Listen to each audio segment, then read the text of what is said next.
If you're a fan of soaked cakes with lots of walnuts, I present to you baklava cake.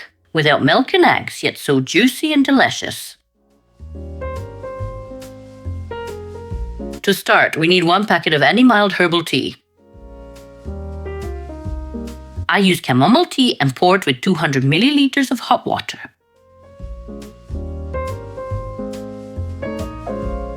I let it steep and cool down. In the meantime, in a smaller bowl, I put 1 tablespoon of sugar, 5 grams of dry yeast, and 1 tablespoon of flour. I will pour all this with 250 milliliters of warm carbonated water. I mix it well like this and let it set for about 10 minutes. When the tea has steeped for about 5 minutes, I prepare the filling. Just like that. Here I have 450 grams of ground walnuts and I add 100 grams of sugar to them. Now I mix it a bit. Just a little, nothing special. And I pour this tea over it. Here I have 200 milliliters. It may seem like a little, but it's not. It's just right. So now our filling is ready. And while we do all this, the yeast will rest so we can prepare the dough. 500 grams of any all-purpose flour. I have type 400 here. A pinch or 2 of salt, and now we mix it a bit. We pour in 200 milliliters of oil. You can also use 200 grams of melted margarine if you prefer. I chose oil. Then we add the activated yeast.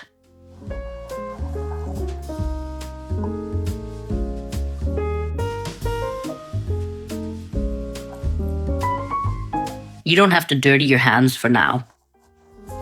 You can do everything like this with a spoon.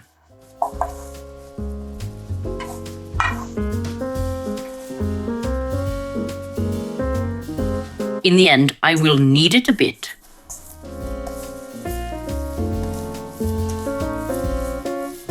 The dough is nice, soft, and doesn't stick to your hands because it has a lot of oil. Dough that has a lot of oil, but not too much, retains freshness for a long time when baked.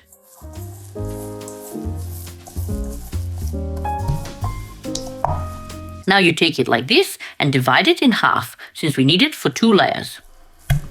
Then make 2 balls.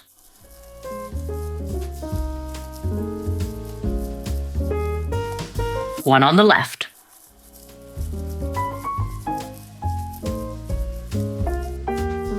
One on the right, like this. In the same bowl, cover it with a cloth and let it rest for 30 minutes. When the dough has rested, we take one by one, remove it and place it on the table. We lightly flour the table and shape it into a rectangle by hand.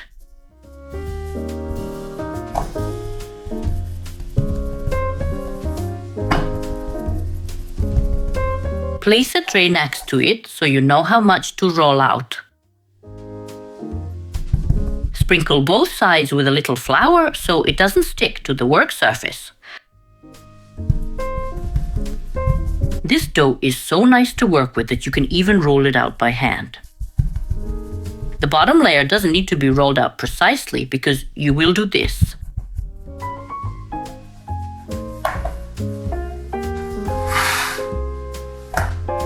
And hop into the tray. You can choose to grease the tray with oil or not because this dough has a lot of oil, so it's not necessary.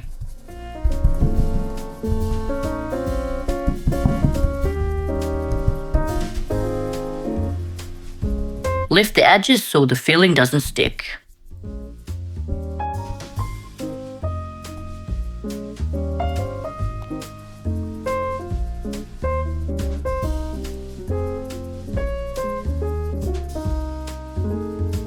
When we roll out the dough, we spread the entire walnut filling.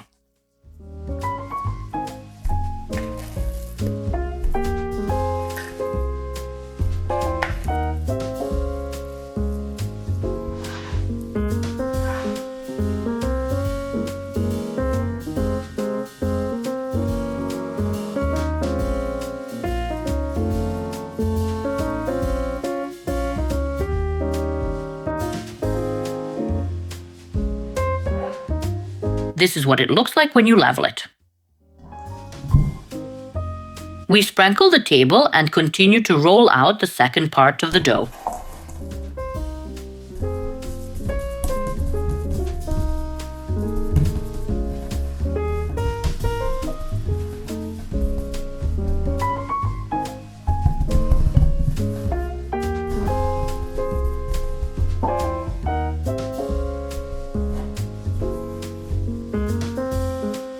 We will roll out this second layer a bit more carefully, because we want to be able to press it as much as the first layer.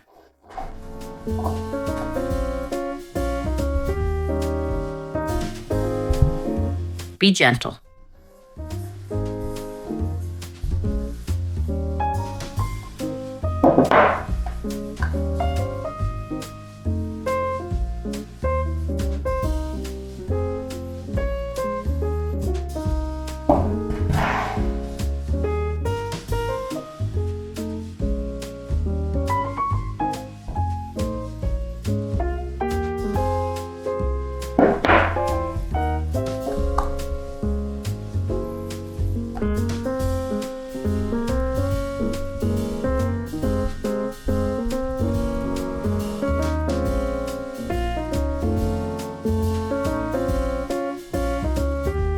With a sharp knife, we cut along the longer side.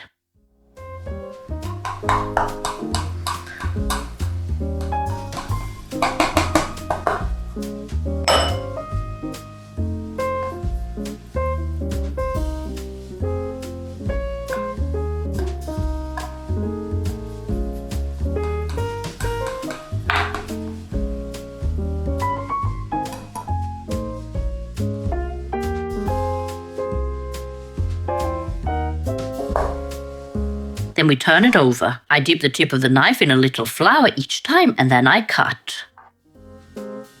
Maybe it's not necessary, but I do it as a precaution.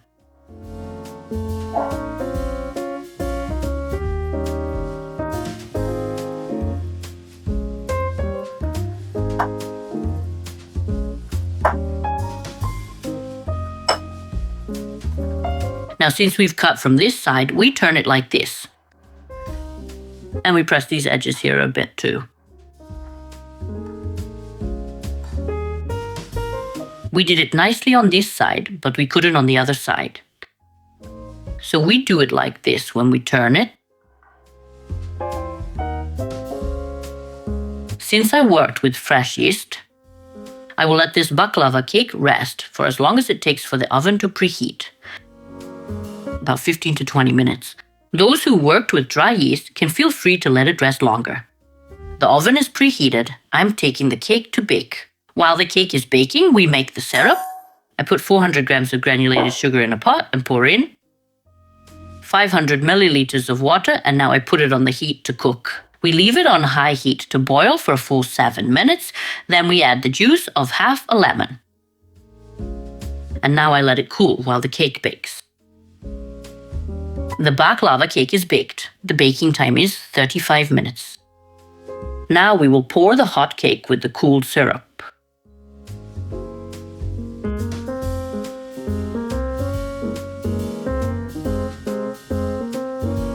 We wait a bit for it to soak in, then we pour again. I leave the cake like this to cool completely. If you love soaked cakes filled with walnuts, you will love this baklava cake too. It's not too sweet, you can add more sugar, and its taste is fantastic.